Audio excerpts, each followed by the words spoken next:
Assalamualaikum warahmatullahi wabarakatuh. Perkenalkan, saya Adi Faryagianto. Saya akan mempresentasikan mengenai bab dialogika dalam bukunya Dori Wuwur. Yang pertama mengenai diskusi.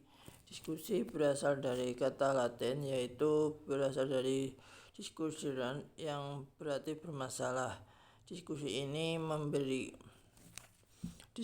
memberikan suatu kebenaran atau pertanyaan yang secara objektif. Suatu diskusi ini harus dijalani dengan suatu keputusan, di mana diskusi ini kurangnya efektif dalam berdiskusi. Bentuk-bentuk diskusi. Yang pertama, diskusi fak. Diskusi fak ini bertujuan untuk mengolah secara kebersamaan sama di bawah orang ahli. Yang kedua, diskusi podium. Diskusi podium ini adalah penjelasan oleh wakil atau berbagai kelompok seorang berpendapat. Yang ketiga, forum diskusi. Forum diskusi ini berbentuk dari dialog kepada orang berpolitik. Yang kedua, diskusi kasuluas atau kasuluis. Diskusi kasuluis ini sebagai meneliti bernama atas suatu masalah konkret atau di suatu konkret. Persiapan diskusi yang pertama mengenai bahan. Persiapan diskusi ini merupakan bahan dari pembicaraan seorang yang diawali dengan pembatasan untuk tujuan berdiskusi. Selanjutnya mengenai persiapan personal. Sejak awal dia dikatakan oleh paper jenis kelompok yang mendengar atau yang mengambil bagian dalam diskusi. Selanjutnya mengenai poin ruangan. Poin ruangan ini mengenai hubungan dalam persiapan peruangan atau memperhatikan aspek yang keindahan. Selanjutnya mengenai kepemimpinan diskusi. Kepemimpinan diskusi ini harus berfleksibel atau meningkatkan sebab.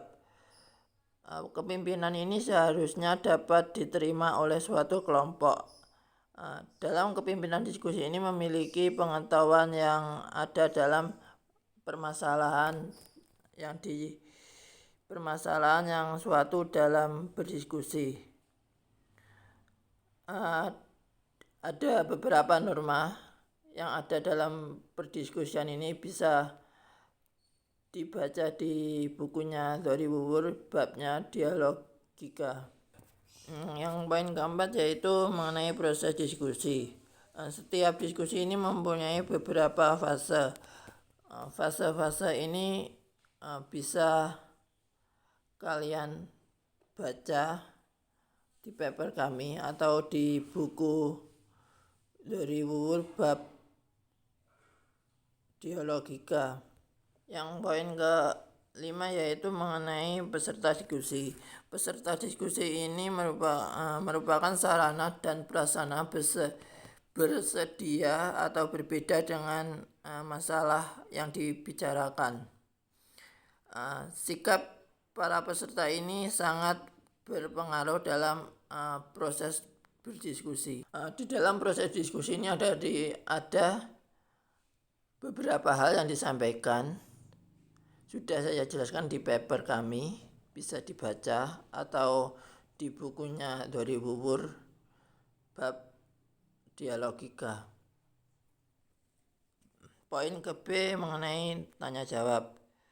Pengertian dan tanya jawab. Tanya jawab adalah proses dialog seseorang antara pencari informasi dengan orang yang memberikan informan. Yang kedua mengenai interview. Interview adalah dialog oleh para peliput berita dengan tokoh kemukakan mengenai masalah-masalah intelektual atau aktual. Masalahnya ini khusus yang sangat menarik. Poin yang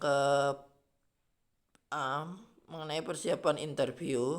Yang ke B, aturan interview. Poin yang ketiga, bertanya.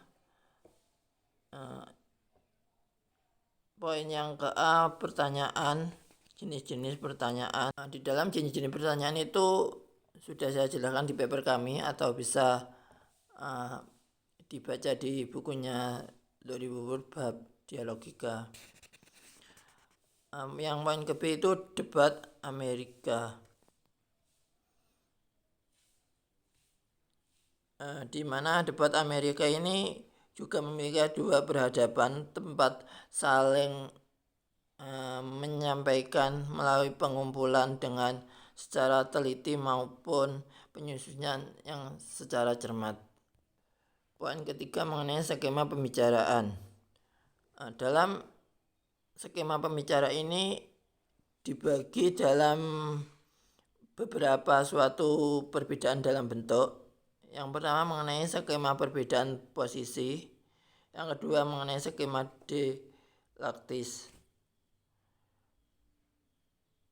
yang poin keempat mengenai petunjuk teknis.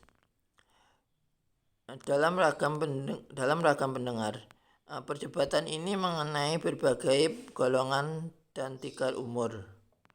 Moderator juga mengenai bertugasnya jalannya perdebatan. Yang poin ke B mengenai peran moderator. Peran moderator ini bisa bergerak untuk berjalannya diskusi. Batas waktu ini ditetapkan oleh sebelum moderator membicarakan.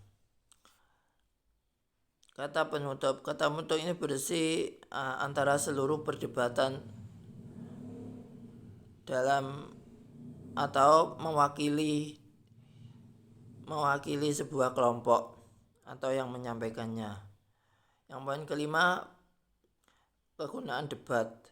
Kegunaan debat ini berkarakter fisik dari antara pembina yang tertinggi. Yang D, sarana dan sarana dialogika. Yang pertama mengenai pendengar. Pendengar adalah sikap yang paling penting dalam proses dialogis dan diskualisasi. Skema itu ada beberapa tahap seperti kapan, apa, di mana, bagaimana, dan seterusnya, atau DSB dan sebagainya. Sikap pendengar. Di sini sikap pendengar itu mendengar sesungguhnya atau menurut kesesungguhannya. Seni mendengar. Mendengar adalah suatu kesenian atau setiap kehendaknya ia membaca dari setiap dirinya, di mana syarat-syarat mendengar atau permohonan bisa saya jelaskan atau dalam bukunya Lori Wuwur bab dialogika. Selanjutnya mengenai teknik-teknik retoris. Yang pertama mengenai teknik afirmasi. Yang kedua mengenai teknik denvestif. Yang ketiga mengenai taktik obversif. Yang keempat mengenai taktik negatif. Di mana taktik-taktik itu sudah kami jelaskan di paper kami atau di bukunya Lori Wuwur yang sudah kami paparkan di paper kami. Kurangnya kalau ada salah kata mohon maaf. Wabillahi taufiq. Wassalamualaikum warahmatullahi wabarakatuh. Jangan lupa subscribe and comment. Monggo bila ada pertanyaan silakan. Sekian, terima kasih.